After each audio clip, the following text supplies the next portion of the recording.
Өкінішке орай қазір үйленген жастардың арасында осындай факторлар кездесіп жатыр. Бір жыл бала болмайды, мынау ізденіп бастайды, әйел тексеріліп бастайды. Ол кісіден мысалы кінәрат табылуы мүмкін, болмаса табылмауы мүмкін.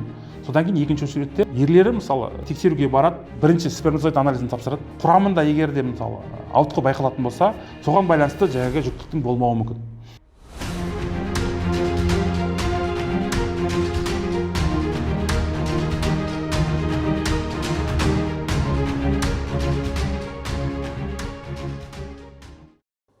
Қайырлы күн, құрметті оқырмандарым, қайырлы күн, құрметті жігіттер. Бүгін қозғайын деп отырған тақырыбымда өте маңызды. Бұл айтатын болсақ, ең мынау қазақ айтады ғой, артыма ұрпақ қалсын деп айтады. Осы ұрпақтың қалуына біз жұмыс жасап жатырмыз ба? Соған байланысты бұл еркектің тағы бір мүшесінің бірі бұл ома, болмаса жұмыртқа деп айтсақ болады. Бұның неге маңыздылығы жоғары? Өйткені бала туылған кезде әртүрлі патологиямен туылуы мүмкін. Оның бір түрі крипторхизм ауруына байланысты. Яғни бұл балалық кезде мына оманың іште қалып кетуі, қалтасына түспей қалуы, ертең бұл болашақта баланың мынау бедеулігіне әсер етуі мүмкін. Өйткені қарап отырсақ, дене температурасы қалыпты жағдайда 36 градусты құрайды. Барлығымыздың дене температурамыз бір қалыпты. Ал енді еркектің осы еннің, яғни оманың тұсындағы температура бұл жұмыртқаның бізден 2-3 градусқа төмен тұрады. Неге? Өйткені бұл жерде сперматозоидтардың заводы деп айтсақ болады, яғни өндіретін орны болғаннан кейін бұл салқын температурада болу керек. Өйткені ыстық температура болатын болса, бұл ұрықтың өліп қалуына алып келуі мүмкін. Оманың негізгі анатомиялық құрылысына келетін болсақ, қалыпты жағдайдағы көлемі, ұзындығы 3,5-5,5 сантиметрге дейін барады. Ені 2,5-3,5 сантиметрге дейін барады. Салмағы бір оманың айтатын болсақ 25-15-тен басталып 30 граммға дейін болады. Бұл жұпты орган, ома жаңағы жұмыртқамыз, еніміз жұпты орган болғаннан кейін екі жұмыртқаның атқаратын қызметі не? Өз жерде ұсақ жіпшелер болады анатомиялық құрылыста. Сол жіпшелердің ішінен мына сперматозоидқа дейінгі мынау құрылыс өндіріледі. Яғни бұл дегеніміз жас дамымаған сперматогонийлер пісіп жетіліп, осы сперматозоидқа айналады. Ол сперматозоидқа айналу үшін бірнеше сатылардан өтеді. Осы сатылардан өткеннен кейін барып, мына еннің қосалқысы, яғни ен қосалқысына жиналады. Сол арқылы сыртқа қарай шығады. Яғни эякуляция, жыныстық қатынас кезінде эякуляциядан осы сперматозоидар бірге бөлінеді. Бұл оманың неге маңызы бар? Өйткені көп жігіттердің арасында кездеседі, мынау үйленудің алдында, болмаса үйленгеннен кейін еркектік бедеулікті анықтап жатады.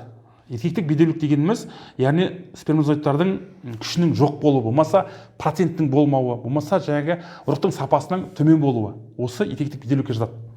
Өкінішке орай қазір үйленген жастардың арасында осындай факторлар кездесіп жатыр.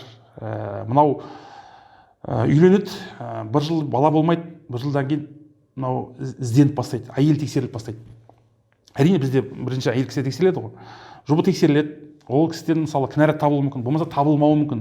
Содан кейін екінші очередте, екінші кезекте мынау ерлерін тексеруге кіріседі.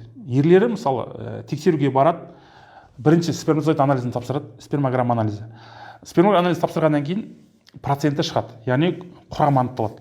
Құрамында егер де мысалы ауытқу байқалатын болса, бұл эффекттік факторларға байланысты эффекттік бедеулікті диагнозы қойылады. Соған байланысты жаңағы жүктіліктің болмауы мүмкін.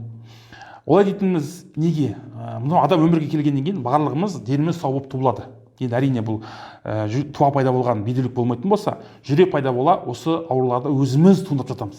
Өкінішке орай оған ешкімнің кінәсі жоқ. Біз қазақ өзіміз біреуді кінәлауға кірісеміз, бірақ өзімізден еш кінә іздемейміз ғой. Соған байланысты неге ер балалар өзін күте бермейді? Күтуді білмейміз, болмаса жаңағы жүре береміз, ерен санамаймыз. Мысалы, оны біз қалыпты жағдай деп ойлаймыз. Болды біздің қабылдауымызда ер кісі жасы 45-50-ге жақындап қалған, 10 жылдан бері бала жоқ, үйленгеннен кейін. Қарасақ, екі омасы дамымай қалған.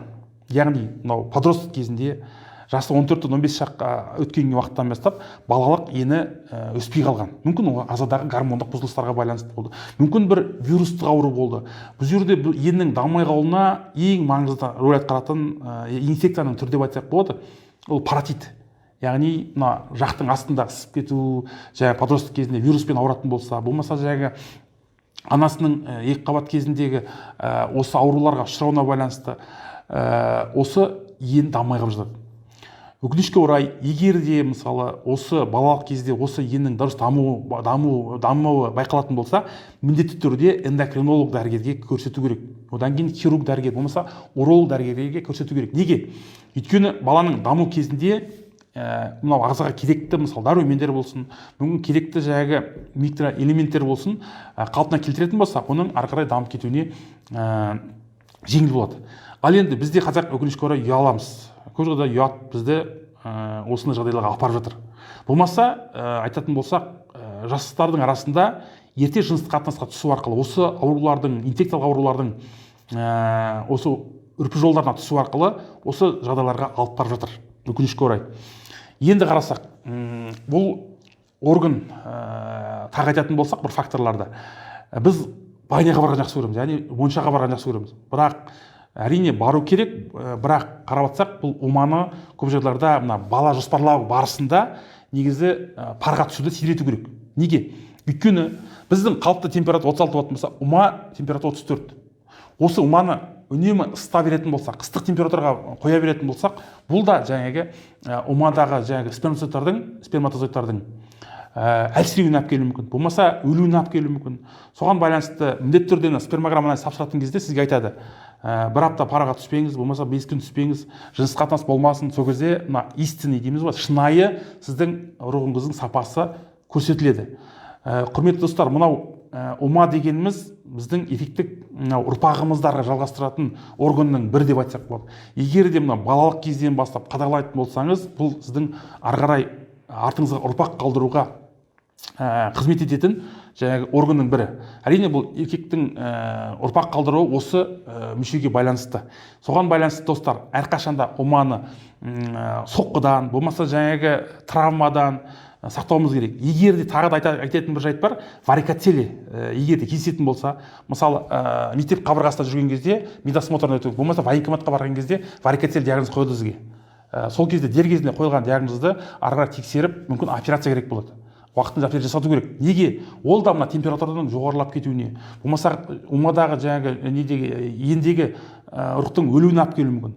Соған байланысты міндетті түрде диагноз қойыла ма, уақытында тексеруден өту керек. Соған байланысты айта кететін жастарға айтарым, әрине мына ауруды асқындырғанша алдын алған жөн. Әрқашанда қандай да бір өзгеріс байқалды. Бір күн бір жұмыртқаңыз кішкентай, бір жұмыртқаңыз үлкен, мүмкін су жиналып жүр. Сол сияқты аурулар болатын болса, уақытылы тексеруден өткізіп, алдын ала шара қолдану керек. Осы кезде ғана сіз артыңызға ұрпақ қалдырып, дені сау ұрпақты өмірге әкеле аласыз. Әке атану әрқашанда әр жанада әр жігіттің арманы. Соған байланысты денсаулықты күтейік, аман болайық. Өз пікірлеріңізді қалдырыңыздар, тағы да айтып кетерім. Біздің каналды ұмытпаңыздар. Сау саламат болыңыздар.